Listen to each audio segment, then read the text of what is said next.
पूर्व जन्म में सती जी ने श्री राम जी पर शक किया था कि ये तो भगवान हो ही नहीं सकते, क्योंकि जब श्री शिव जी भरद्वाज जी से, अगस्त जी से कथा सुन के वापस हो रहे थे, तब श्री राम जी विलाप कर रहे थे और अपनी भार्या श्री सीता माता की खोज कर रहे थे। श्री शिव जी ने बहुत समझाया कि ये लीला कर रहे हैं और ये साक्षात भगवान है, लेकिन फिर भी सती जी नहीं मानी। उन्होंने जाकर के श्री राम जी की परीक्षा ली और परीक्षा जब ली तो उन्होंने श्री सीता जी का भेष बनाया। इस पर श्री शिव जी ने उनको त्याग दिया था। मेजर टिप्स इग्नम चैनल में आपका स्वागत है। आपको जानकारी अच्छी लगे तो वीडियो को सब्सक्राइब करिए, चैनल को सब्सक्राइब करिए। दोस्तों, इस अगले जन्म में श्री सती जी पार्वती जी के रूप में जन्म लेती हैं हिमराज के घर में। जब श्री सती जी का विवाह होता है तो श्री शिव जी से वो कहती हैं कि इस जन्म में मैं आपसे विवाद नहीं करूंगी, मैं आपसे बात करूंगी, मैं आपसे जानना चाहूँगी, मुझे बताइए कि राम कौन है। उन्होंने इस तरह कई प्रश्न पूछती हैं। आपको कुछ उस प्रश्नों का एक उत्तर मैं आपको बताता हूँ। दोस्तों, श्री पार्वती जी ने उनसे पूछा कि श्री राम जी कौन हैं, तो श्री शिव जी ने श्री राम जी के बारे में बताया कि श्री राम जी जो हैं पूरे ब्रह्मा, एक तो पहली बात तो वो निर्गुण ब्रह्म है, और जब उनके भक्त चाहते हैं कि ये सगुण हो जाएं तो श्री राम जी जो हैं उसी रूप में, उसी भाव में आ जाते हैं। श्री शिव जी ने बताया कि श्री राम जी का रूप उसी तरह बदल लेते हैं जैसे कि एक पानी होता है। पानी जिस रूप में, जिस बर्तन में रखा जाता है उसी का आकार ले लेता है। और श्री शिव जी भी ने कहा कि श्री राम जी भी अपने भक्तों के मतलब प्रेम में आकर के अपना रूप बदल लेते हैं और उनका अपना कोई रूप नहीं है। इस प्रकार श्री शिव जी श्री पार्वती जी को समझाते हैं। और दोस्तों, उस जिस प्रेम में डूबी हुई प्रेममयी भक्ति का दूसरा नाम कौशल्या थी, इसीलिए श्री कौशल्या जी के गर्भ से श्री राम जी ने जन्म लिया था। और जब जब जन्म हुआ तो जब नाम रखने की बारी आई तो वशिष्ठ जी आते हैं, सभी पुत्रों का नाम रखते हैं। और श्री तुलसी बाबा कहते हैं, धरे नाम गुरु हृदय बिचारी, वेद तत्व सुत चारी। श्री वशिष्ठ जी कहते हैं ये आपके बालक कोई सामान्य बालक नहीं है, ये वेद के तत्व हैं।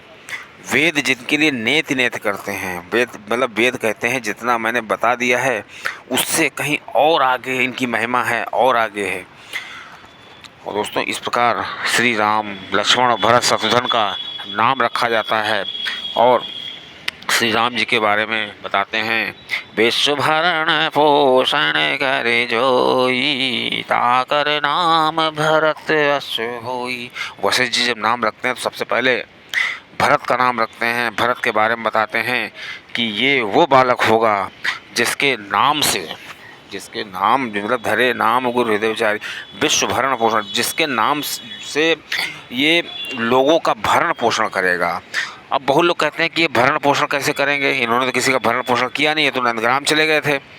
तो दोस्तों, ये बहुत गूढ़ रहस्य है कि श्री भरत जी जो हैं वो किस चीज़ का पोषण करते हैं। वो राम के भक्ति उन्होंने दिखाई है कि किस तरह की भक्ति उन्होंने जो वहाँ पे रोल किया है, उस रोल को अगर कोई समझे, पढ़े, देखे तो उसके अंदर जो भावनाएं जागेंगी उस चीज़ का पोषण करेंगे। मतलब मनुष्य के अंदर श्री राम जी की भक्ति का पोषण करेंगे, ये इसका रहस्य है।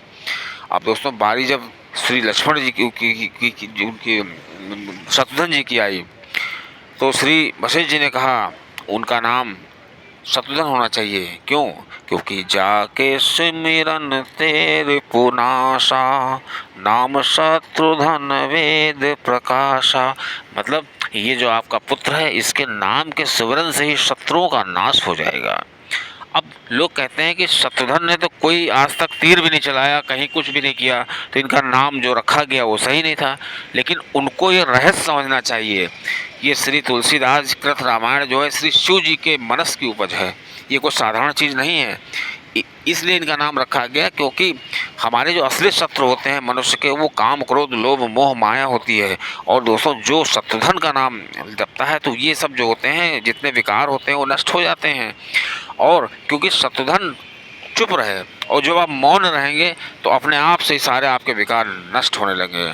अब दोस्तों, जब लक्ष्मण जी की बारी आई तो वशिष्ठ जी ने बताया, लक्षण धाम राम प्रिय सकल जगत आधार, गुरु वशिष्ठ ते राखा लक्ष्मण नाम विचार। श्री वशिष्ठ जी ने कहा कि ये जो पुत्र आपका है ये सभी लक्षणों का धाम है, मतलब इसमें कोई अवगुण नहीं है।